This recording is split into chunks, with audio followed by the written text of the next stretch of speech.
పాత్రికేయ మిత్రులందరికీ నమస్కారం. నిన్న అనంతపూర్లో జరిగిన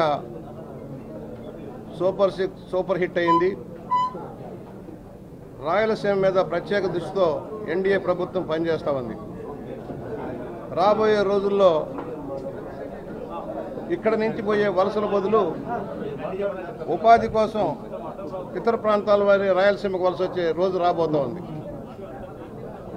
తాగునీరు, సాగునీరు ప్రధాన అంశంగా రాయలసీమకి, అలాగే పారిశ్రామికీకరణ ద్వారా నిరుద్యోగ నిర్మూలన లక్ష్యంగా తెలుగుదేశం, జనసేన, బీజేపీలు పనిచేస్తున్నాయి.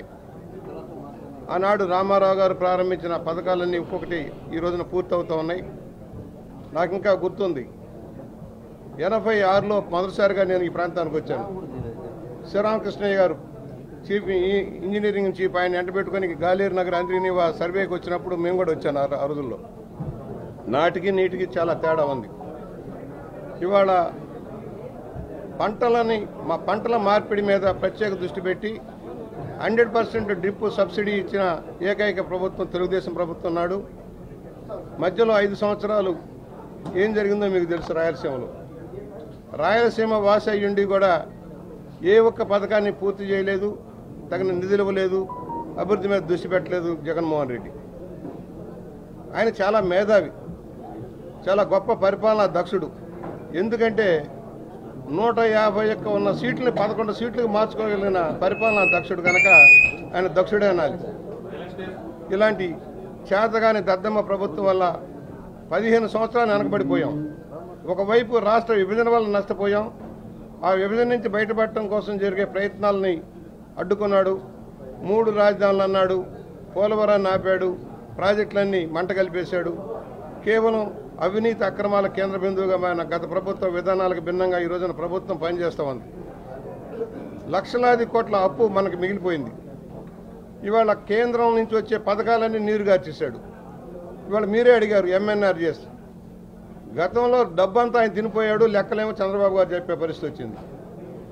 ఇవాళ అనేక పథకాలు గండిపెట్టబడ్డాయి, కేంద్ర ప్రభుత్వ పథకాలు. జలమిషన్ కానీ రాయలసీమలో ప్రతి గ్రామంలో ప్రతి ఇంటికి కూడా తాగునీరు ఇచ్చే అవకాశం ఉన్న జలమిషన్ గండి కొట్టేశాడు. ఇవాళ గ్రామాల్లో సిమెంట్ రోడ్లు కానీ, కాలువలు కానీ, వేస్ట్ మేనేజ్మెంట్ ప్లాంట్లు పెట్టుకునే దానికి అవకాశం ఉన్న ఎంఎన్ఆర్జీఎస్ని కూడా గండి కొట్టాడు. ఇవాళ ఆగిపోయినాయి. మొదటి విడత మొదలైంది, కేంద్రం నుంచి వచ్చే నిధులు ఆగినాయి. లెక్కలు తేలాల్సిన అవసరం ఉంది. గత ప్రభుత్వ నిర్వాహకంలో జరిగిన ఈ పరిణామాలను సరిదిద్దుకుంటూ ముందుకెళ్తున్నాం.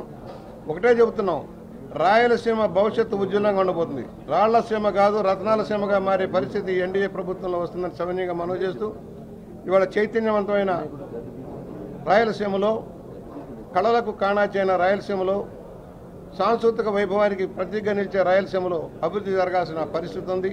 ఇవాళ పెట్టుబడులు వస్తున్నాయి, పరిశ్రమలు వస్తున్నాయి, సానుకూలమైన వాతావరణం ఉంది. ఫ్రాక్షన్ రాజకీయాలు లేవు, రౌడీ రాజకీయాలు లేవు. నీతివంతమైన పరిపాలనా విధానంలో సాగడం కోసం నిన్న శపథం తీసుకొని మనం సూపర్ 6 విజయవంతం చేసుకున్నాం. రాబోయేలో ఇంకెంతో విలువైన సమయాన్ని మనం కేటాయింపు చేసుకుంటూ రాష్ట్ర భవిష్యత్తును దృష్టిలో పెట్టుకుని తెలుగు జాతి ఔన్నత్యాన్ని కాపాడుకోవడం కోసం ముందుకెళ్దామని సవినీయంగా మనవి చేస్తూ, నిన్న రాష్ట్ర నలుతరగల నుంచి వచ్చిన నాయకులకు కానీ, అనంతపూర్ జిల్లా నుంచి ప్రత్యేకించి వచ్చిన మా సోదరిమణులకి, సోదరులకు కూడా ధన్యవాదాలు తెలియజేస్తా ఉన్నాం.